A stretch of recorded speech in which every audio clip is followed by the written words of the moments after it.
Hello बच्चों, बहुत बहुत स्वागत है आप सभी का द्रोड़ स्कूल में। आज के इस वीडियो में हम सैनिक स्कूल के जनरल नॉलेज से रिलेटेड बहुत ही इंपॉर्टेंट क्वेश्चन सॉल्व करने वाले हैं।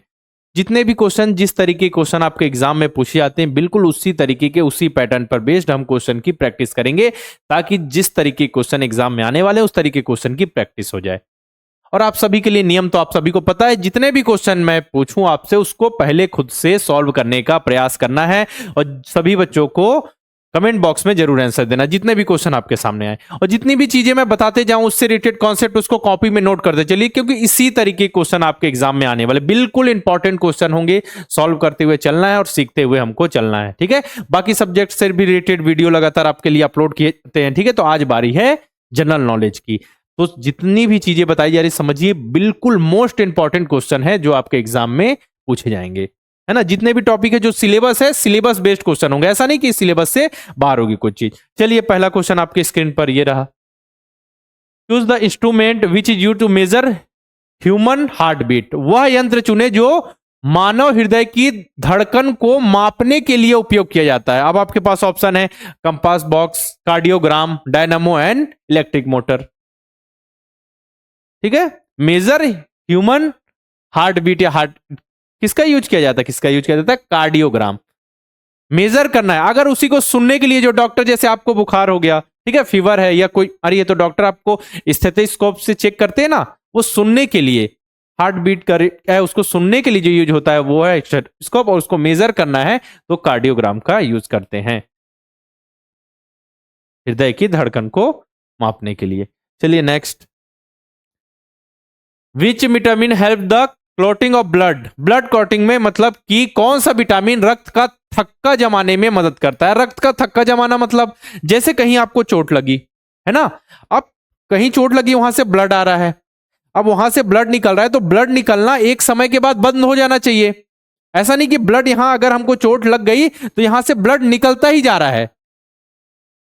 अगर ऐसा हो रहा है मतलब रक्त का थक्का नहीं जम रहा है, ब्लड क्लॉटिंग सही से नहीं हो रही है। जैसे कहीं चोट लगी तो एक समय के बाद तुरंत, ठीक है, कुछ सेकंड्स के बाद ब्लड निकलना वहां से बंद हो जाना चाहिए। तो इसी में मदद कौन करता है? विटामिन के। तो इसका आंसर क्या है? विटामिन के। अब देखिए बाकी विटामिन जो होंगे आपके, विटामिन ए, विटामिन बी, ठीक है, vitamin C, vitamin D, vitamin E, okay, सबका यूज क्या है? जैसे विटामिन ए के बारे में बात करें तो किसके लिए है?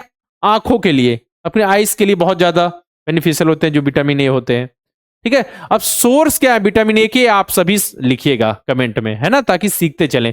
विटामिन बी का, जैसे कि जो हम न्यूट्रिएंट ले रहे हैं, ठीक है, उसको एनर्जी के रूप में कन्वर्ट करना या बैक्टीरिया से हमारे शरीर की रक्षा करने में क्या है? विटामिन बी वन क्या है? हेल्प करते हैं। इसका विटामिन सी जो है हमारी त्वचा, ठीक है, इम्यूनिटी बूस्ट करने में मदद करते हैं विटामिन सी।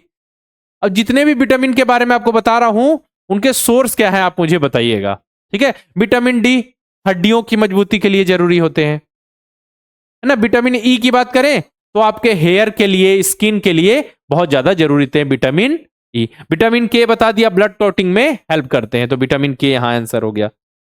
जितने भी मैं अलग से फैक्ट बता रहा हूं उसको नोट करते चलिएगा। What is the correct sequence regarding digestion, मतलब कि पाचन से संबंधित सही अनुक्रम क्या है। अब जैसे कि आप किसी चीज को खा रहे हैं, ठीक है, तो डाइजेशन कैसे हो रहा है, क्या प्रोसेस है डाइजेशन का? जैसे आपने खाया खाना, ठीक है, लार बनने लगी यानी स्लाइवा, ठीक है, स्लाइवा ग्लैंड से, ठीक है, लार ग्रंथि से लार आई, खाने को आप दांतों से चबा रहे हैं तो जो लार में मिलकर वो क्या हो गया? महीन, महीन हो गया, ठीक है, चिकना हो जाए वजन, तो उसको क्या होता है? अंदर जाने में, आहार डालने में आसानी होती है, ठीक है। मतलब जो डाइजेशन का प्रोसेस है वो आपके माउथ से स्टार्ट हो चुका है, ठीक है। अब जो आपका जो है, जो भोजन है जो आपने खाया, वो एसोफेगस से होते हुए कहां पहुंच जाएगा? स्टमक में पहुंचेगा, ठीक है। अब स्टमक में भी कुछ जूसेस, रस निकलते हैं जिससे वहां पाचन का प्रोसेस स्टार्ट हो जाता है। फिर स्टमक से जो भोजन है, जो फूड है, ठीक है, वो कहां जाता है? स्मॉल इंटेस्टाइन में। तो वहां जितने भी न्यूट्रिएंट हैं वो एब्जॉर्ब कर लिए जाते हैं। इसका जो बच जाता है, इसके बाद जो वाटर हो गए, सॉल्ट हो गए, वो लार्ज इंटेस्टाइन में जाता है, वहां फिर पाचन का प्रोसेस कंप्लीट हो जाता है। फिर जो वेस्ट मटेरियल होता है वो बाहर निकाल दिया जाता है ना। चलिए, तो क्या होगा? प्रोसेस माउथ, फिर फूड पाइप यानी आहार नाल, इसी को एसोफेगस, स्टमक, फिर इंटेस्टाइन, है ना। ये ऑप्शन नंबर बी।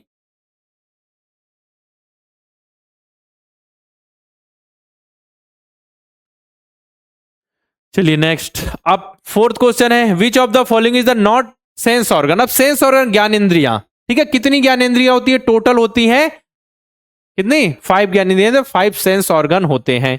कौन कौन से, आंखें हमारी, ठीक है, नाक हो गई, ठीक है, कान हो गई, और जीभ यानी टंग हो गई, उसके बाद फिर एक त्वचा। टोटल होते हैं 5 सेंस ऑर्गन। तो देखिए आई यहां पे लिखा हुआ, बिल्कुल ये सेंस ऑर्गन है, ये भी सेंस ऑर्गन है, ये भी सेंस ऑर्गन है। सबका यूज क्या, आंखों का यूज हम देखने के लिए, कान सुनने के लिए, नाक स्मेल सूंघने के लिए, जीभ इसमें जीभ का यूज क्यों करते हैं, टेस्ट के लिए, है ना। अब जीभ के जो जितने हैं, जो टंग है उसके अलग अलग, मैंने आपको टेस्टिंग बड्स के बारे में बताया कि आपको जो मीठा स्वाद होगा स्टार्टिंग में लगेगा, फ्रंट पार्ट में, सबसे बैक पार्ट में आपको कड़वा लगेगा, फिर कहां पे आपको सॉल्टी लगेगा, ठीक है, ये सब चीजें मैं बता, जो कहाँ सोर आपको स्वाद आएगा, कहाँ खट्टा आएगा, कहाँ नमकीन आएगा, ये सब।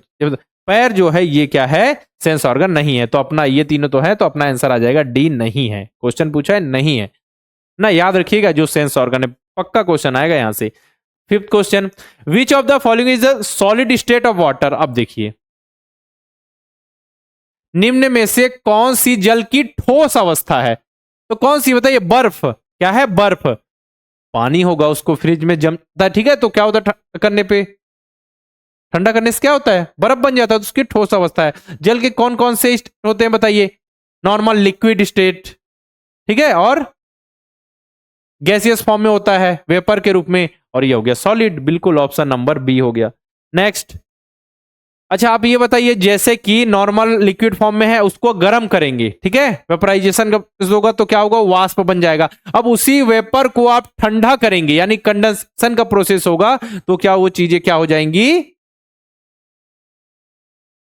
फिर से लिक्विड में चेंज हो जाएगी। अब मुझे ये बताइए, मैं एक क्वेश्चन पूछ रहा हूं, अगर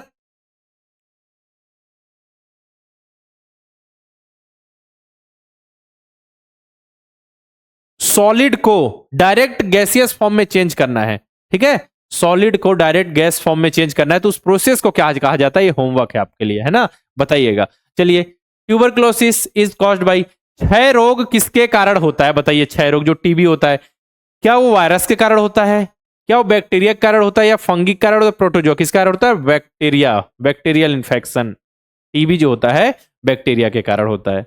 चलिए, कौन सा क्वेश्चन था ये, 6th क्वेश्चन। साथ ही वायरस से होने वाले 2 डिसीज के नाम, है ना, फंगस से होने वाले 1 डिसीज का नाम, प्रोटोजोआ से होने वाले 1 डिसीज का नाम, आप सभी को कमेंट बॉक्स में बताना है। नेक्स्ट, अब देखिए, what is the name of the energy generated with the help of sunlight. सूर्य के प्रकाश की सहायता से उत्पन्न ऊर्जा का क्या नाम है। सूर्य के प्रकाश से क्या है, सौर ऊर्जा, यानी सोलर एनर्जी। सौर पैनल देखा होगा, सौर ऊर्जा के बारे में आप जानते ही होंगे, ठीक है, सोलर कुकर के माध्यम से बनाया जाता है, जो सूर्य से जो एनर्जी आ रही है उसको यूज किया जाता है ना, तो ये है क्या, सोलर एनर्जी। अब देखिए, when was the second battle of Panipat, ठीक है, पानीपत की दूसरी लड़ाई कब लड़ी गई थी, ठीक है, तो दूसरी लड़ाई छोड़िए, पहले पहली लड़ाई के बारे में जानते हैं। पहली लड़ाई कब लड़ी गई थी, 1526 यानी 1526, किसके किसके मध्य, बाबर और इब्राहिम लोदी के मध्य। जीत किसकी हुई थी, बाबर की, ठीक है।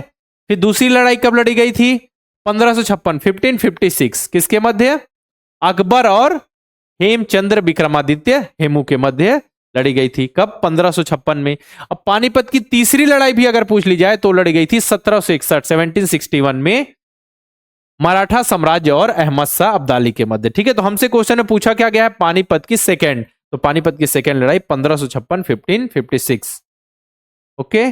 चलिए, ये हो गया अपना 8th क्वेश्चन। 9th क्वेश्चन की ओर चलें। संयुक्त राष्ट्र दिवस कब मनाया जाता है, when is the United nation day celebrated. संयुक्त राष्ट्र दिवस कब मनाया जाता है, पहले संयुक्त राष्ट्र संघ की स्थापना कब हुई थी, स्थापना हुई थी 24 अक्टूबर, यानी 24 अक्टूबर 1945 को स्थापना हुई थी संयुक्त राष्ट्र। संयुक्त राष्ट्र क्या है, मतलब समझिए एक विश्वव्यापी एक संगठन है, जो विश्व स्तर पर सभी देशों में शांति सद्भाव, ठीक है, कि स्थापित करने के लिए, सभी का मतलब समान रूप से आगे बढ़े स्थापना करने के लिए, ठीक है, विश्व शांति के लिए एक प्रमुख संगठन है, ओके। तो इसकी स्थापना हुई थी 24 अक्टूबर 1945, 1945। तो अगर पूछा जाए संयुक्त राष्ट्र दिवस कब मनाया जाता है? तो ऑप्शन नंबर सी 24 अक्टूबर 1945 को स्थापना हुई थी, इसलिए मनाया 24 अक्टूबर को हर वर्ष क्या है संयुक्त राष्ट्र में यूनाइटेड नेशन डे मनाया जाता है, सेलिब्रेट किया जाता है। 9th हो गया। ये देखिए लास्ट क्वेश्चन। अब देखिए भारत का राष्ट्रीय पक्षी, नेशनल बर्ड ऑफ इंडिया क्या है बताइए? क्या है? मोर। नेशनल बर्ड ऑफ इंडिया है मोर। उसी प्रकार नेशनल एनिमल क्या है? ठीक है, जितनी भी जो इंपॉर्टेंट है, नेशनल ट्री क्या है, जितनी भी चीजें नेशनल जो फेमस राष्ट्रीय प्रतीक है उनके बारे में आपको कमेंट बॉक्स में बताना है, ताकि ये चीजें क्लियर हो। ये आपका चैप्टर है एक, समझिए इस चैप्टर कवर कर लेंगे तो एक क्वेश्चन तो फिक्स हो जाएगा आपका। चलिए, और आप सभी के लिए होमवर्क है, बीच में जितने होमवर्क दिए तो है, साथ में ये क्वेश्चन भी आप सभी के लिए होमवर्क है। Is the state with the highest literacy rate, सर्वाधिक साक्षरता दर वाला राज्य कौन सा है? अब आपको बताना है सभी बच्चों को, ठीक है, जितने भी बच्चे पढ़ रहे हैं, जितने भी देख रहे हैं, सभी को अपने दोस्तों भाई बंधु को भी शेयर करना है, जो भी तैयारी कर रहे हैं सैनिक स्कूल, यूपी सैनिक स्कूल, आरएमएस की, ताकि सब साथ में आंसर दें और बिल्कुल मजा आए पढ़ने में, है ना। सभी को आंसर देना है बॉक्स में। ये देखिए, ये आपकी तरह बच्चे हैं जिन्होंने पिछली बार नवोदय विद्यालय और सैनिक स्कूल में सिलेक्शन लिया। द्रोड़ स्कूल ने पिछले साल देश में नंबर 1 रिजल्ट दिया नवोदय विद्यालय और सैनिक स्कूल फील्ड में। इस बार आप सभी से उम्मीद है कि आप अभी बहुत अच्छा करेंगे और अच्छा रिजल्ट लेकर आएंगे। हम पिछले 7 साल से लगातार बच्चों को नवोदय विद्यालय सैनिक स्कूल तैयारी कर रहे हैं, तो लाइव बैच जैसे हमारा तेजस बैच, इसके में जुड़कर बहुत ही बेहतरीन ढंग से आप तैयारी करा सकते हैं। हमारा लाइव बैच है, कंप्लीट पैकेज, सारी चीजें यहाँ पे आपको प्रोवाइड की जाएंगी। उसी प्रकार सैनिक स्कूल की तैयारी के लिए हमारा ये रिकॉर्डेड बैच, इससे पहले जो दिखाया वो लाइव बैच है, ये रिकॉर्डेड बैच है, ठीक है। साथ में मॉक टेस्ट, अब एग्जाम नजदीक आ जाएगा तो मॉक टेस्ट का महत्व तो बहुत अधिक बढ़ जाता है, क्योंकि एग्जाम में हमको पता है 2.5 घंटे का समय मिलने वाला है। सैनिक स्कूल में 125 क्वेश्चन आने वाले हैं, बच्चों की तैयारी भी बहुत अच्छी, लेकिन अगर mock test model paper solve करके नहीं गए तो लास्ट में ये होता है कि हमको टाइम का पता ही नहीं चला, ये तो टाइम ज्यादा लग गया, ये हमने स्पीड कर दिया, स्पीड के चक्कर में गलती हो गई। इसलिए मॉक टेस्ट देने से ये होता है बच्चे की 2.5 घंटे में एक प्रॉपर उनका टाइम मैनेजमेंट उनको पता चल जाता है कि मैथ्स में इतना समय देना है, जीके जीआई लैंग्वेज में हमको इतना समय देना है, ठीक है। तो लगातार मतलब समझिए एग्जाम से पहले बच्चे एग्जाम देकर जा रहे हैं। करना क्या है इसमें देखिए, मैथ्स के लिए, केवल मैथ्स क्लास 6 लेवल के मैथ्स के लिए तो आप हमारे मैथ्स स्पेशल बैच में ज्वाइन करके बहुत ही बेहतरीन ढंग से तैयारी कर सकते हैं। प्ले स्टोर पे जाके द्रोड़ स्कूल का ऐप इंस्टॉल कीजिए, ठीक है। किसी नंबर से लॉगिन कर लीजिए, लॉगिन करने के बाद आपको इतने सारे कोर्सेज दिख जाएंगे, जो भी जिस कोर्स में भी आपको एनरोल करना है, जिसकी भी तैयारी कर रहे हो, ठीक है। मॉडल पर मॉक टेस्ट या फिर किसी की तैयारी के लिए आप कोई बैच चाहते हो तो सब कुछ आपको यहाँ मिल जाएगा। अब देखिए, इसके बाद नीचे आई एम इंटरेस्टेड का ऑप्शन आएगा, किसी एक बैच पे क्लिक करने पे, ठीक है। जिस नंबर से लॉगिन किया उस नंबर के व्हाट्सएप पे पेमेंट के लिंक जाएगी या एसएमएस में लिंक चली जाएगी, तो यहां से आप डायरेक्ट इनरोल कर सकते हैं। साथ ही द्रोड़ स्कूल के यूट्यूब चैनल को आप सभी सब्सक्राइब कर लीजिए, बेल आइकन पे क्लिक करना बिल्कुल ना भूलें। जितने भी पढ़ाई से रिलेटेड वीडियो है, इन्फॉर्मेशन से रिलेटेड वीडियो सबसे पहले यहाँ पे आपको शेयर की जाती है। साथ ही नोटिफिकेशन वगैरह है द्रोड़ स्कूल के ऑफिशियल टेलीग्राम चैनल पर रखी जाती है, तो इसको डिस्क्रिप्शन में आपको लिंक दे दूंगा, वहां से आप डायरेक्ट ज्वाइन कर सकते हैं। बैच में इनरोल करने से रिलेटेड आपको जानकारी चाहिए, इनरोल करने में कोई दिक्कत आ रही है तो आप हमारे हेल्पलाइन नंबर 6260388361 पर कॉल करके इन्फॉर्मेशन ले सकते हैं। चलिए, तो जीके से रिलेटेड जितने भी क्वेश्चन मैंने बताया उसको देखिएगा, जितने भी क्वेश्चन मैंने बीच में एक्स्ट्रा जो जानकारी दी उसको भी याद रखिए, और जो क्वेश्चन पूछे उनके आंसर कमेंट बॉक्स में देना है, जो होमवर्क पूछा उसका तो आंसर देना, साथ में जितनी चीजें आपको बताई उसका आंसर भी आप सभी को कमेंट बॉक्स में देना है। वीडियो को आप सभी को लाइक जरूर करना, अपने दोस्तों भाई बंधु सभी को शेयर कीजिए, ठीक है। अगर कोई डाउट आए तो आप कमेंट बॉक्स में लिखिए, हम उससे रिलेटेड वीडियो लेकर जरूर आएंगे। चलिए फिर मिलते हैं इसी प्रकार के वीडियो के साथ।